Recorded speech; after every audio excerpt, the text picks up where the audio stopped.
Have you ever felt like nobody was there? Have you ever felt forgotten in the middle of nowhere? Have you ever felt like you could disappear? Like you could fall and no one would hear? Even when the dark comes crashing through, when you need a friend to carry you, and when you're broken on the ground, you will be found. So let the sun come streaming in, 'cause you'll reach up and you'll rise again. Lift your head up and look around. You will be found. You will be found. You will be found. So this week, Miriam took me to New York City for a 2-day excursion and some rare and much-needed couples time.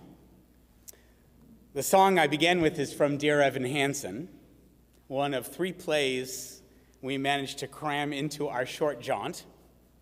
How many of you have seen it? A few of you. It's a beautiful musical, and one that feels like it has particular resonance these days. I don't want to give much away, but I will say that hanging over the play, a play filled with humor and also joy, is violence. The consequences of violence, the threat of violence. Dear Evan Hansen was at the Music Box on 45th. We saw the Wednesday matinee and had some time to kill before heading uptown to Lincoln Center, where Miranda Hall, our neighbor's daughter and kids' former babysitter, has a provocative new first-ever professional show called Plot Points in Our Sexual Development. That play is about a lesbian woman and her transgender partner. It had just been reviewed by Jesse Green in the Times with the following admission: 2 days after I saw Plot Points, the New York Times reported that the Trump administration is engaged in an effort to define transgender identity out of existence by rewriting federal civil rights law. If there's a takeaway from Evan Hansen, it's that making people feel unworthy, like who they are is fundamentally less than fully human, can quickly lead, or sometimes slowly lead, to violence against those people, sometimes to violence by those people. So perhaps this is the right moment to mention that this month marks 20 years since Matthew Shepard was beaten to death in Laramie, Wyoming, for being gay. Where are we 20 years later? Well, the Anti-Violence Project reports an 86% increase in hate violence-related homicides of LGBTQ people between 2016 and 2017. Last year was also the deadliest year on record for those in the transgender community. So back to my New York adventure. Assuming correctly, the play we were about to see would be emotionally taxing and still reeling from the emotional roller coaster that is Dear Evan Hansen, we decided to walk up 8th Avenue toward Argo Tea, a Chicago hometown favorite, in Columbus Circle at the southwest corner of the park. But the goal of escaping the autumn chill with a nice cup of tea and a warm pastry filled with goat cheese and leeks was achieved only by skirting the police cars and the news vans set up across the street at Time Warner Center, where CNN's offices are located. CNN, a frequent target of the president's ire, of course, featured big in the news story this week, in which more than a dozen pipe bombs were sent allegedly by a 56-year-old man whose white van is virtually covered with images of Donald Trump. Oh, and a big sticker that says CNN sucks. And to cap it all off, the packages managed not only to threaten violence against prominent Trump critics, but added, as maybe a bonus, I guess, to scapegoat former Jewish DNC leader Debbie Wasserman Schultz by placing her name in several of the return addresses on the packages. Violence, the threat of violence, the embrace of violence, or hedging on actual hegemonic political violence, as in the Khashoggi assassination. The language we hear from the White House and other circles is consistently laced with threats and militaristic language, the latest being the quote-unquote mass onslaught of migrants in the caravan of refugees to our south. Or last week, when President Trump praised Greg Gianforte in Montana for physically and illegally assaulting one of our own, Ben Jacobs, saying, "Any guy who can do a body slam, he's my kind of guy."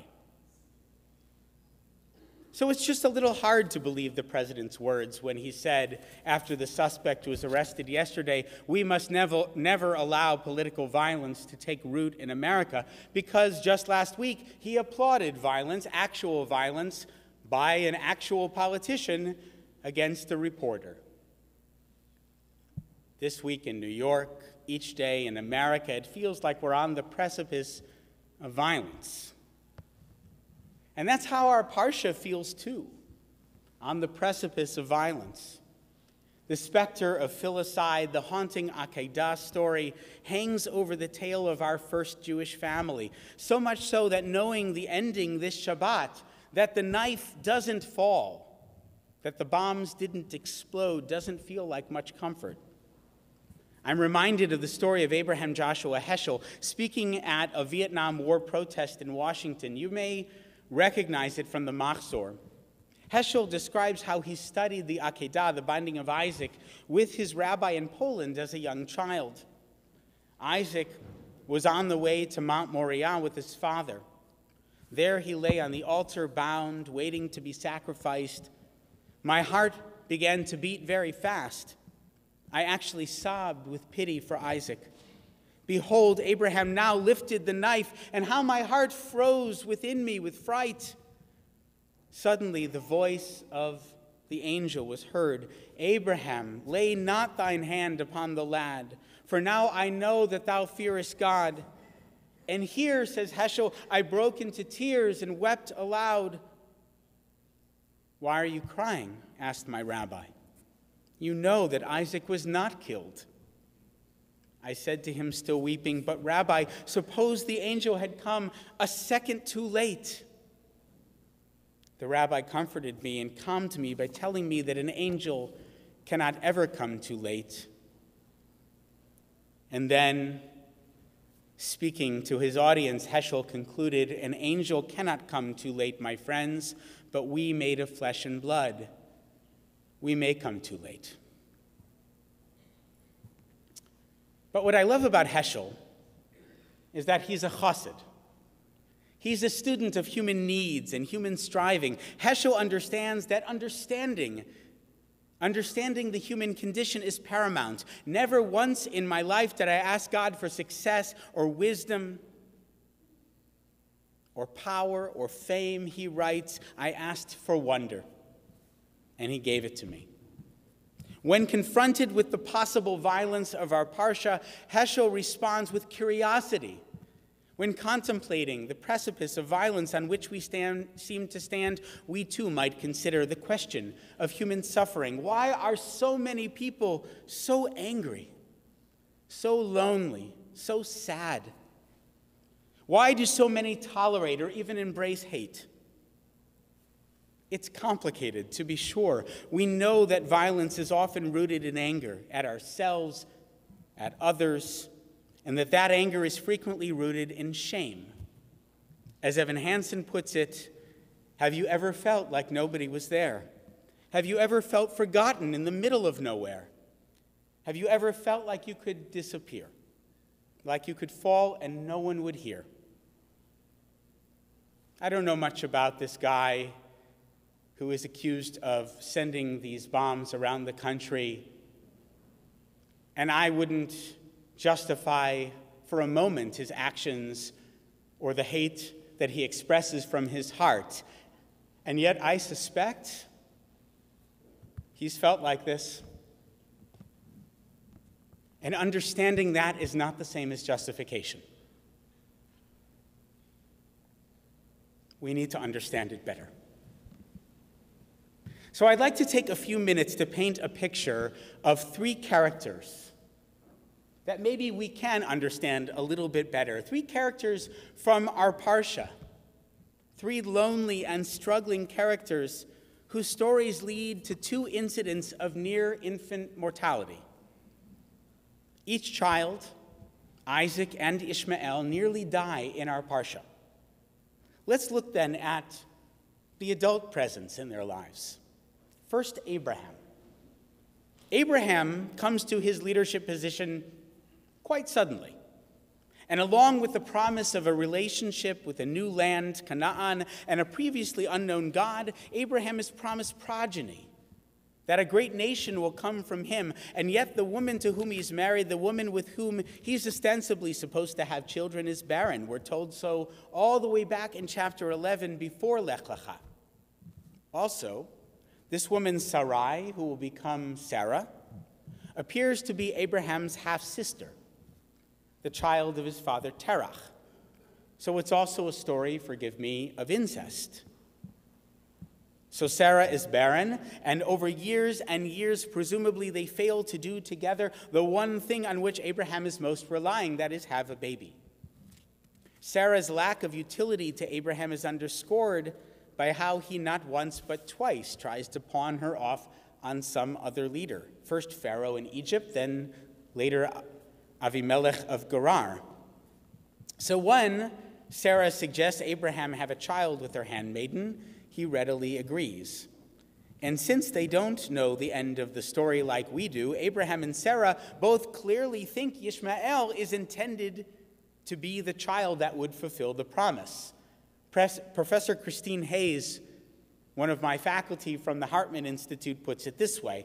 The last verse of Genesis 16 tells us that Abram was 86 years old when Ishmael was born. The first verse of Genesis 17 tells us that Abram was 99 years old when Yud-Heh-Vav-Heh appears to him to reestablish the covenant. Thus, 13 years have passed, 13 years in which Abram and Hagar, and probably Sarai, have believed that their beloved Ishmael was the child of the promise. How excited, then, is Abraham when God shows up and makes clear there is another child coming by Sarah? Not at all. Abraham threw himself on his face and laughed as he said to himself, "Can a child be born to a man 100 years old, or can Sarah bear a child at 90? Vayomer Avraham el Elohim." And Abraham said to God, "Oh, that Ishmael might live by your favor." But God has made clear the covenant will come through circumcision. So what does Abraham do? He immediately goes and circumcises his 13-year-old son and himself. And we meet him at the beginning of this week's portion, recovering from that self-inflicted surgery, on his way to having to kick Hagar and his own son out at the behest of a jealous wife and an appeasing deity. How are we doing so far? Now, what of Sarah? Here is a woman passed off by her husband for the pleasure of not one but two foreign leaders in order to ostensibly save his own skin, who follows her husband from one end of the Fertile Crescent to the other, and after years of barrenness, the shame of being unable to have a child, finally succeeds to do so through surrogacy, only to be treated as a failure by her own handmaiden. So Sarah, with Abraham's support, mistreats her, and Hagar flees, and she spends those 13 years both convinced that her mistress is the one with whom her husband has fulfilled God's promise of progeny, and presumably making Hagar pay for that. And then what of Hagar? Here is an Egyptian woman sold into slavery, whose sexual choices are even less her own than Sarah's, a woman who becomes pregnant and bears a son whom her master seems to love, And then finally, when Sarah does become pregnant, she is sent off into the wilderness to watch her only son, the one she thought would fulfill God's promise, die of starvation. And it is only then that God intervenes and saves the lad, when the boy is finally found. This family's a mess. I mean, there's another sermon. There's a million other sermons that we could give about how wonderful these characters are, because they are. And yet, to understand perhaps what a mess the Jewish people are, just look at our founding moments. There is trauma baked into the story. And it's there for us to try to understand trauma. And then trying to understand that, we might now begin to contemplate how all of this leads to the Akedah, that moment of the binding of Isaac. Hagar is gone. Her child has survived, but they're in exile from their family, forced to forge a new path, actually to create a new nation. Sarah is a mother at long last, but after nearly a century of longing, being made to feel incidental in the grand narrative of their lives. And Abraham, content with his son Ishmael, and perhaps Hagar too, finally has the son that he never wanted after exiling the son that he did. Is it any wonder that after battling God for every life at Sodom and Gomorrah, he is quite silent on the matter of Isaac? Is it any wonder that he doesn't put up much of a fight, that he, as Rebecca Sherber so eloquently put it, may have failed the test after all? Is it any wonder that Abraham and Isaac never talk again? That by the next chapter, in the beginning of next week's parashah, Sarah is dead? Is it any wonder that our brand new people stand so frequently on the precipice of violence? The story is a story of misunderstood people. It's a story of misused power and perhaps unrequited love. It's a story of a bold new idea, that of monotheism, and how difficult it is for new ideas to take root. And it's a story of two boys, two children sent away by their parents who are eventually saved, who are finally found. And that's what Evan Hansen taught the Packed Theater in New York this week, as at the same time the nation stood on the precipice of violence, that too many of us are just looking to be found. My friends, we must find each other. Some of us are beyond saving. Hopefully no one in the room. But most of us are not beyond saving. There is too much at stake. Too much potential violence that must be abated. It's not too late. It's never too late. I know many of us are numb. I know it's hard. And you know what? It's just not an excuse. We have to find people. Please find someone. Let someone find you. If it's the same person, okay. If it's a different person, also okay. But more of us doing more of that. Finding and being found, that is the only way that human beings in any generation at any moment have figured out how to step back from the precipice.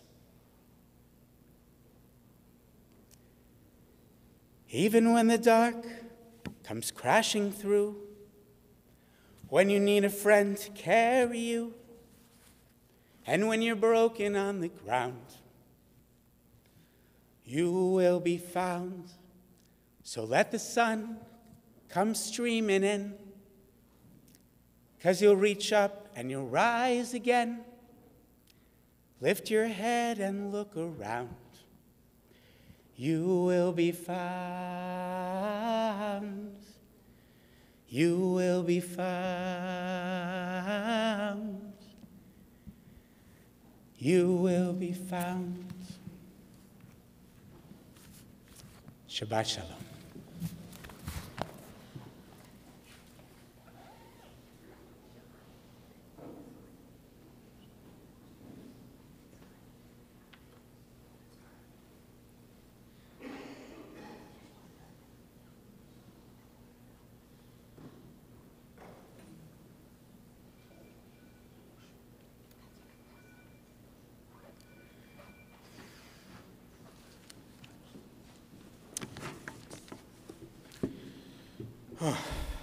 So Miriam just told me, wow, that this morning I didn't know, and I certainly didn't know when I was writing the sermon, that this morning there was an active shooter at a congregation in Pittsburgh, and I gather that at least 8 have been killed. And so, as we contemplate not just the precipice of violence, but violence, and the way it manifests to those who can't figure out what to do with the hate that they hear and the hate that they feel, I want to invite us to move into our Musaf prayers and offer whatever prayers that we can find in our heart to the families of those victims. I'm sure we'll learn more in the coming hours and days. May the memories of those who lost their lives today be for a blessing. We rise for Chatzi Kaddish, page 184.